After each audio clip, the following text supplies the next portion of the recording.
Welcome to another AS Movies and Games podcast. I'm Andrew. Joining me today is Gabefornow. Hello.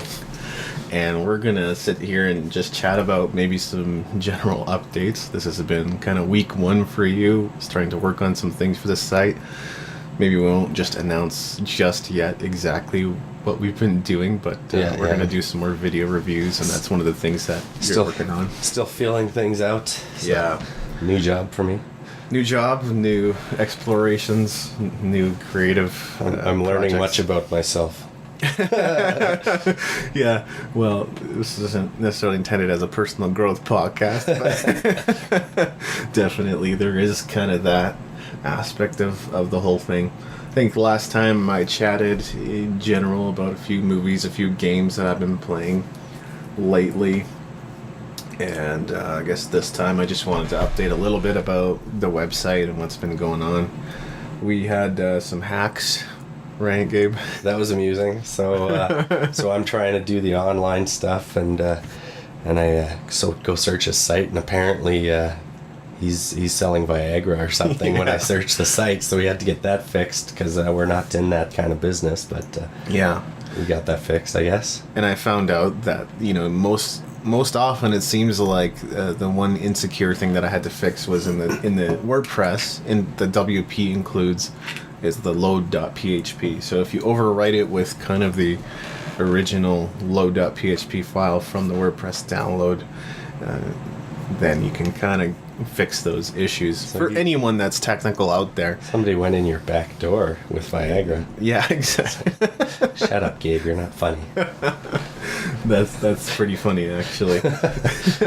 So, yeah, if anybody's technical and kind of wants to know how to fix that, that's kind of how I managed to get around it. But what was happening was, at least with AS Movies and Games in the feed, people would be seeing, in our RSS feed, various random links and code and text in there that was either Viagra, or like the other stuff was like payday loans and cash and money events and whatever, that junk. Just the same baloney that you get on your email when somebody figures out your email. And it's not like there was any actual problem with the site itself. No. It just doesn't look good because my job was to find people that want us to review their games. Yeah, to write for them, and I'm just trying to do a general image thing, like to show people who we are. And when I send them our link, I'm like, well, if they search it on Google, that's bad news bears right there. So, and that's not really the worst hack that you could get, all things considered. Just a little bit of text insertion in there isn't a big deal. Yeah. However, if it lists in the Google results as me selling Viagra, that is an issue. But on the upside, you were like the number one. You were the number one result. Well, yeah. I don't know if the Viagra helped, but when you search for my personal name, personal website, then yeah, that's what came up. But I don't think otherwise I would come up as the number one result for those specialty pills. We'll just say. So yeah, that was an eye opener because we'd started posting in forums, letting kind of people know that we're doing this thing. I think we're on indiegames.com now. Yeah. Seems to have the best results with people responding. Right. So we'll probably kind of narrow our focus a little bit, but we're exploring and seeing what's out there for forums. We actually changed the layout of AS Movies and Games because of the responses that we got. Exactly. So your responses help. If you ever see us, we're Arctic Sunburn, generally on all the forums. So if you say hi to Arctic Sunburn, if you have anything you want to say about our site, that's where we'll hear from you. Totally. Yeah, and so some of that feedback kind of helped us tweak and get the site back to where it needed to be. A little more intuitive now. Yeah. So in the last couple of days, one of the issues that I addressed immediately was the menu on the site, just making it easier to access and find things on the website. Mm-hmm. I think we had someone that was like, that's not all of your content, right? You have a lot more stuff on there. I'm like, yeah, actually we do. Yeah. And if you actually are so diligent or perfectionist as to want to read it all, which we welcome that. It sounded like you wanted to, which was kind of a surprise to us. We're like, wow. Right off the bat, we didn't expect someone to just like, I have nothing better to do but to read everything, which is great for us. Exactly, that's awesome. Right? So if you want to go way back in the archives, the truth of the matter is there's stuff that I wrote, as far back as like 2009. Now, what I did was I rebranded the site and decided to sort of, trickle out the content again once more, maybe to kind of give it a second life. So it all shows up as being posted in the last year or two or year and a half. But the truth of the matter is I was reviewing movies and games way back in like '09, I think, to begin with. Maybe even earlier. So, yeah. So the menu is fixed. I think it's pretty good. We added the search function. It's not hard to do in WordPress, and actually it works quite well, I find. That was one of the suggestions. Yeah, and then the other one last thing that I did was just fix the logo. It wasn't totally mobile responsive. Now, granted, it only had 500 pixels, so on most screens it should still show up as there shouldn't be any major issues, but I just wanted to make sure that it was properly mobile responsive. Mobile's huge now because everyone has their computer in their pocket these days. So really, if they want to like look at something, generally, like there's a lot of people that just hang out on their computers, but a lot of people don't have time and they just check things out on their phone. So the mobile community is getting to be bigger and bigger and bigger. So that's the direction you have to go if you want to have a website that's caters to the biggest window of people. Exactly. And one of the things that I've been using that's been helpful is the Genesis framework for WordPress. And again, Gabe's not terribly technical in that area, but basically what it is it's a platform that you could purchase and it will automatically kind of create a site that is mobilely responsive, that does use cutting edge technology and use themes that are modern and stylized.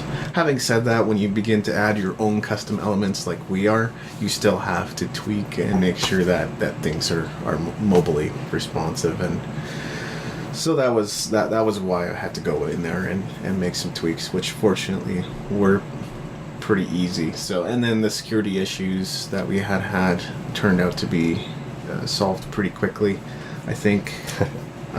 I figured out my other site security issues as well as a result of doing it once. So that's also good news. As far as some of the stuff that's come up on the site, which you might already see by the time we release this episode, I did an Anchorman 2 review. Did you get a chance to see that? I don't watch a lot of movies. I'm here on AS Movies and Games for the Games. You're on the games part. I rarely watch movies, although I watched The Hobbit 2 the other day, and that was awesome. But I'm not going to spoiler it, so we'll wait till it gets out on DVD, I guess. Do that. I'll just say it was awesome and very long. Is there going to be a third one? Oh, yeah. There is, hey? Yeah, it's, I think, 3, just like Lord of the Rings. See, I just find that so weird because, Lord of the Rings was 3 books, 3 very long books. Yeah. And then The Hobbit was like 1 book. So they're splitting it into 6 hour, total 6 hour, and then 2 hour chunks. Have you read the books though? Yeah, I read The Hobbit, which was a good book. I did read Lord of the Rings, but it took me a really long time and I didn't like it. The writing style is very, very descriptive, especially with all the details about the the surrounding areas. Before you even get to read about what's going on, you got to read about the nuances and the ambience of the new area they're going to. Like when they come out of the forest, you get to read all about what the place that they're heading into, so you really have a good idea. And I don't know. I think they're doing a really, really good job with the movie. Awesome. Yeah, well, it's one to watch for sure. And sorry, LOTR fans, I'm not crazy about the books. And I am a reader, but I guess the subjects or the topics that I generally read about have very little to do with fantasy or sci-fi. So yeah, I'm not very much of a reader, but that's one book that I did read. Nice. Did you enjoy it? The book? Yeah. Yeah, I really enjoyed The Hobbit, the book. Not so much Lord of the Rings, actually. Same here. I finished the first Lord of the Rings book, and then all the movies started coming out, so I'm like, forget it. I'm just going to watch the movie. Gotcha. So I gave up. One of the other things I decided to do was post some of the kind of just art that I've been doing lately. I think it's just something that I do that is somewhat therapeutic. Just sitting down and drawing things for, 20 minutes or whatever. Yeah, I saw it. I walked in. You guys know I just started here Monday, so I walk in and I see this drawing on the table. I'm like, I'm like, crap, did you draw that? He's like, yeah. I'm like, that's really good. So, maybe we should post some of the art just for fun or whatever. That's the idea. Yeah, because it's really good, actually. I mean, I've seen a lot of fan art that's kind of looks like the lines are crooked and stuff, but I think it was what was it? It was like a Korra. I saw Korra from Avatar or something, was it? No, Mai Shiranui is one of them. Bulma is another one. And Bulma, Selfie I did as well. Yeah, and they're really well drawn. At this point, just kind of portrait or headshots. I'm going to work on the full body thing. Yeah. I don't have quite as much confidence with that yet. Boobs are hard to draw. Yeah, just the womanly figure is sometimes a little challenging. Still at the bathroom stall art level on that. Exactly. So you'll see some of that stuff come up on the website, and it's an entire section on the site now. It's just right now there's nothing there, but once you see some of the updates come forth in the next couple of weeks, again, probably by the time this podcast is posted, you'll see some of that. And so we have an entire category now dedicated to illustrations. If you look at the menu on the website. And if you join our Facebook page too, I was kind of. I realized we only had 7 likes, so I was like, I invited all my friends. But I think it was 13 likes to be exact. Was it 13? Yeah. Anyways, so I decided. It's not a lot either way. I went to the site on Facebook and I decided, let's see if we can get some responses and interact with people. So I posted a fan art of somebody had drawn of Mega Man. And I said, post your favorite fan art of a video game character. Right. And then I realized that there's nobody that comes here. So I'm like, crap. I got to work on that. Yeah, the social presence is something we're going to try and grow a little bit more. So, we're actually on Twitter. We're on Facebook.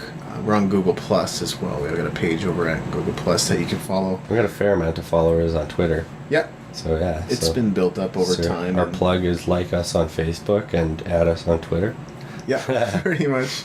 And if you happen to be on Google Plus, head on over there as well. I realize that's not everybody's favorite social platform. But yeah, it's usually with the people that know how to use it. Yeah. For what it's meant for. Yeah. I think. What is it meant for? I don't even know. Social media, it's the same as Facebook. In fact, a lot of their feature set is way better.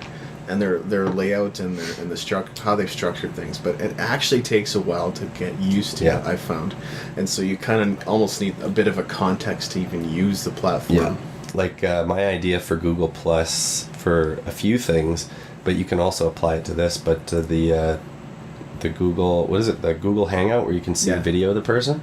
We could do podcasts like this on there with indie game developers, which I'm really interested in the indie game community, which is why I'm on Indie Games, whatever the website was, indiegamessomething.com, and just to interview indie game developers so they can kind of plug their game. And I want to do a lot of reviews on indie games because I play a lot of them on Xbox Live, and a lot of them are really good, but totally. The problem is the indie game will come out, and then because so many of them come out, by the next week, in a few weeks, they'll already be so far down the list that nobody will find them again. Yeah. So just to kind of give life back to that indie game community, I think reviewing them and to just let people know that those awesome games are out there is something that someone should be doing more of. Exactly. So I think we're going to try and do more of that, and I've firsthand seen kind of the virality, if that's even a word, how viral things can go when you actually kind of find the right level of participation. I did a couple different articles on the history of Future Folk, one on AS Movies and Games and one on another website. And the one I did on the other website, ended up getting 200 likes or whatever on Facebook, so it actually ended up getting shared a fair bit. So even from that perspective of kind of reaching out to the community, finding the right game or just level of participation, because it's huge when the developers are actually involved in the marketing and they still care about it when you post about them. Oh, for sure. About them. And I find that rather than reviewing a game that's done by a huge faceless company. Yeah. Or or whatever. Just corporate giants that don't want to talk anymore. The level of interaction I got from, for example, there was a game called Murder Miners by J-Force Games on on Xbox Live, and now they're like that game's gotten bigger and bigger, and they haven't like left the game. They're still doing updates, and it's like I don't know how old it is. It's maybe a year now. They'll have to correct me on that, but Right. you know, I was trying to do reviews on that, and they would respond. You know, it's not hard to get a response from a group of people that's really passionate about what they're doing. Exactly. So interviews is basically what we're thinking about doing. Mhm. We'll do reviews. We'll do interviews on the show, and yeah, provide just any other kind of content that we can for those indie developers out there. So that's pretty exciting. We'll be creating more content like that, and you'll still probably see, for now anyway, because we just don't have the infrastructure to support creating like tons of content yet. Nah. It's just you and I. We still other need work to have do. yeah, we still need to have some kind of I still need to make money first. Yeah. So I can keep doing this, but Exactly. We you know, have to get you profit. at least the indie game developers can relate to that struggle. So Well, it's true. that's why we're here to help them, and by building content with them, you know, we all help each other. I guess, yeah, priority A is making sure that we've got our living expenses covered. Exactly. And then priority B, kind of adding more value to the world and Yeah. to the game and movie community, the independent community. The independent community really appeals to me because you're helping people that are struggling at the same level rather than trying to impress someone that's so much like so far ahead of you that you'll have to like do something miraculous or they'll try and use you and make money off you somehow. For sure. So who knows? Yeah, so all this to say, you know, if you have a indie game that just came out, love to review it. We may not get around to it right away. Depends on kind of what our schedule looks like and what our, you know, pending list of reviews looks like. Yeah, exactly. But definitely let us know, drop some names and why you think it's something you'd want to see reviewed, and we'll definitely go ahead and check it out. Exactly. Right on. I think we'll wrap up this particular episode of the podcast. Any closing remarks, Gabe, for now? Okay, for now. Nope, I can't think of any for now. All right, so we will check in again soon.